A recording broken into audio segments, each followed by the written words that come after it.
Assalamualaikum warahmatullahi wabarakatuh. Sebelumnya perkenalkan nama saya Opi Apianita Lestari. Di sini saya akan membahas materi tentang pengujian hipotesis sampel kecil untuk mu dan mu1 dikurang mu2. Nah, yang pertama itu ada uji sampel kecil untuk mu. Asumsikan Y1, Y2 sampai dengan Yn merupakan sampel acak dari distribusi normal dengan EYI sama dengan mu.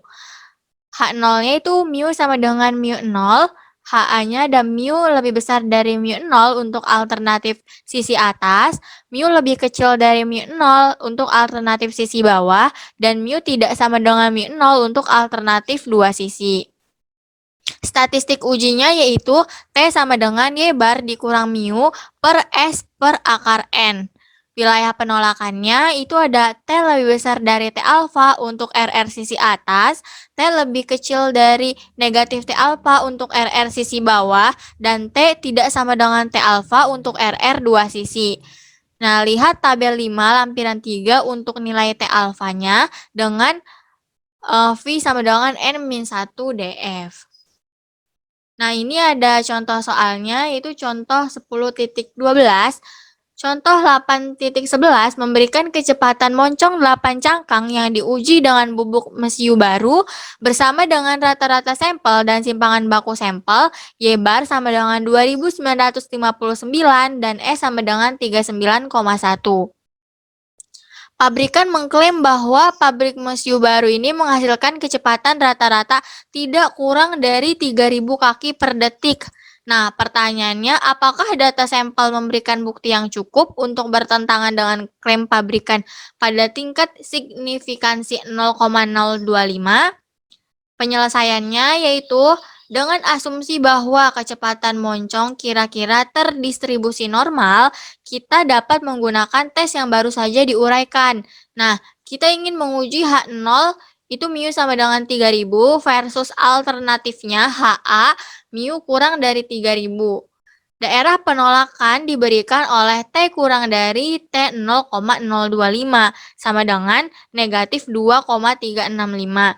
Di mana T ini memiliki V sama dengan N-1 sama dengan 7DF.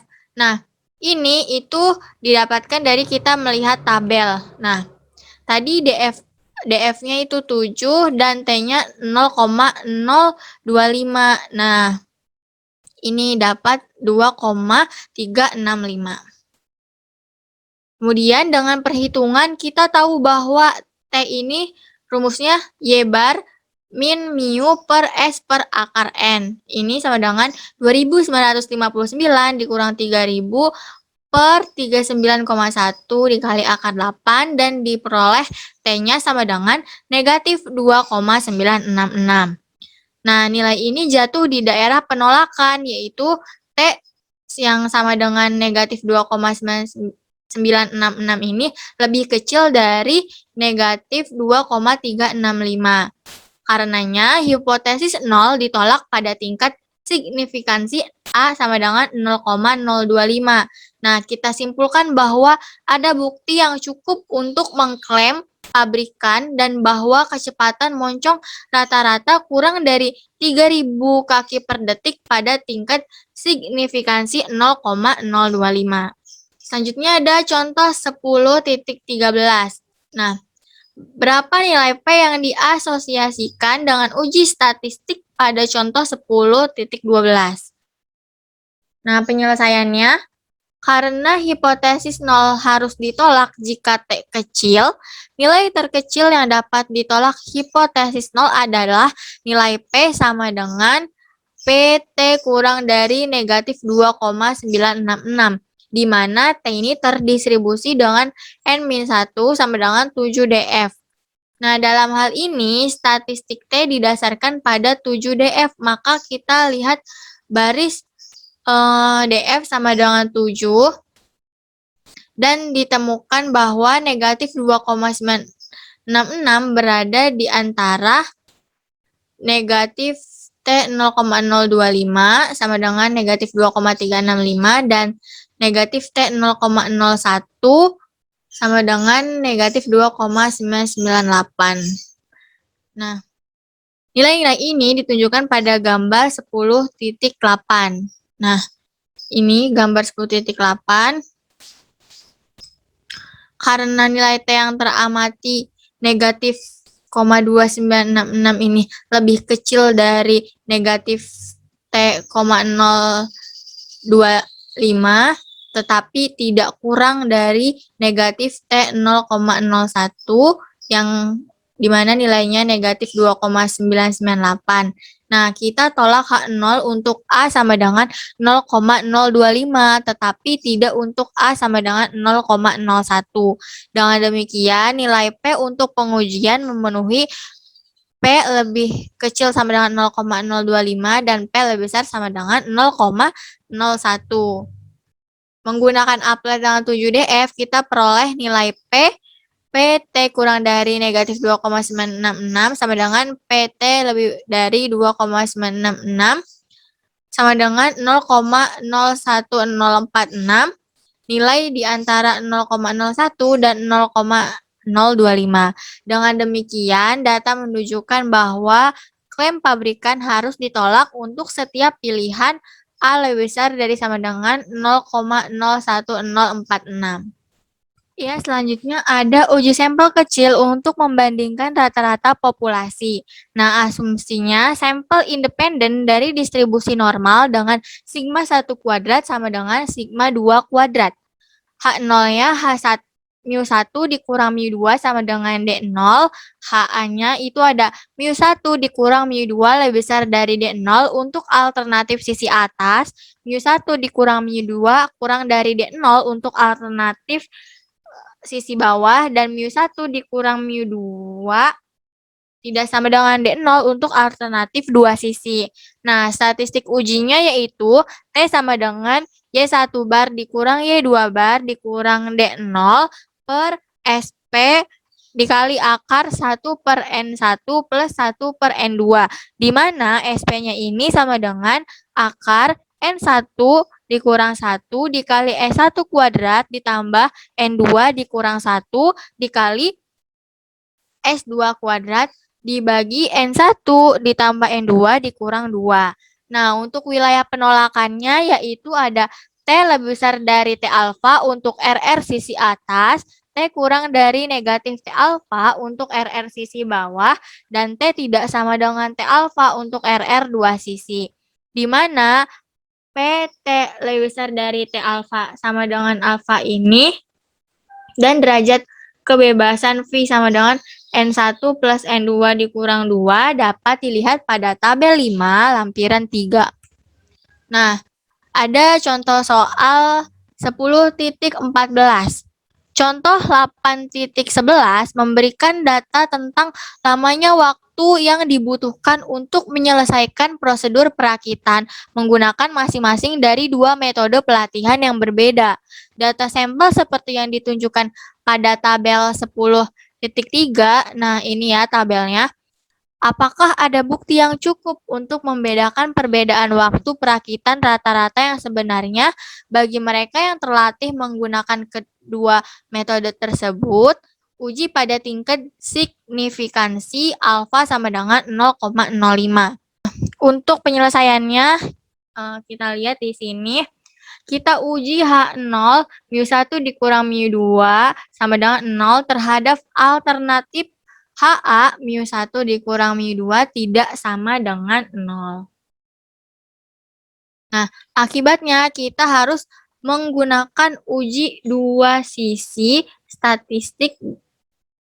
Dengan ujinya adalah statistik ujinya itu T sama dengan Y1 bar dikurang Y2 bar dikurang D0 per SP akar 1 per N1 plus 1 per N2. Nah, dengan D0-nya itu 0 dan daerah penolakan untuk A sama dengan 0,05 adalah mutlak T lebih besar dari T alfa per 2 sama dengan T alfa per 2 berarti tadi ini alfanya 0,05, kemudian kita bagi 2 menjadi 0,025, jadi ini mutlak T-nya itu lebih besar dari T 0,025. Dalam hal ini, T 0,025 sama dengan 2,120 karena T didasarkan pada N1 plus N2 dikurang 2, di mana tadi ya di sini N1-nya 9, N2-nya juga 9. 9 tambah 9, kemudian dikurang 2 sama dengan 16 DF. Uji statistik yang diamati ditemukan dengan perhitungan pertama, SP itu sama dengan akar SP kuadrat. Sama dengan akar 195,56 ditambah 160,22 dibagi 9 tambah 9 dikurang 2. Hasilnya akar 22,24. Jadi didapat SP-nya itu 4,716. Kemudian T-nya sama dengan Y1 bar dikurang Y2 bar per SP akar 1 per N1 plus 1 per N2. Nah, tadi nih ya, Y1 bar.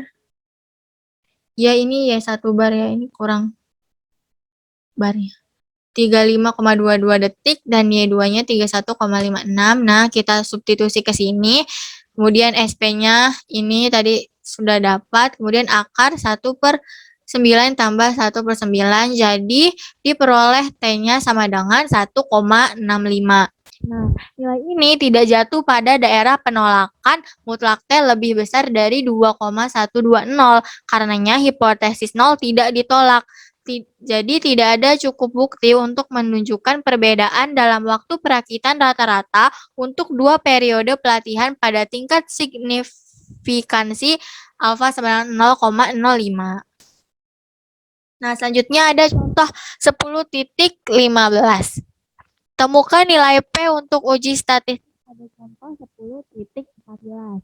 Nah, penyelesaiannya, nilai uji statistik yang diamati untuk uji dua sisi ini adalah T sama dengan 1,65. Pengujian ini adalah probabilitas bahwa T lebih besar dari 1,65 atau T lebih kecil dari negatif 1,65.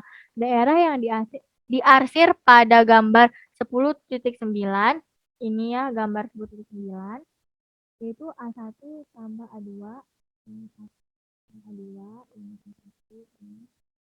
Karena uji statistik ini berdasarkan pada N1 ditambah N2 dikurang 2 sama dengan 16 DF. Nah, kita lihat tabel lampiran 3 untuk mencari T 0,005 itu sama dengan 1,746. T untuk T 0,10. Jadi A1-nya ini sama dengan P T lebih besar dari 1,65 terletak di antara 0,05 dan 0,1, yaitu A1 kurang dari 0,1 dan lebih dari 0,05. Demikian pula A2-nya kurang dari 0,1 dan lebih besar dari 0,05. Karena nilai P ini sama dengan A1 ditambah A2, maka P, nah, ini 0, lebih kecil dari 0,2 dan lebih dari 0,1. 0,2 yang diperoleh dari 0,1 tambah 0,1 dan 0,1 ini diperoleh dari 0,05 ditambah 0,05.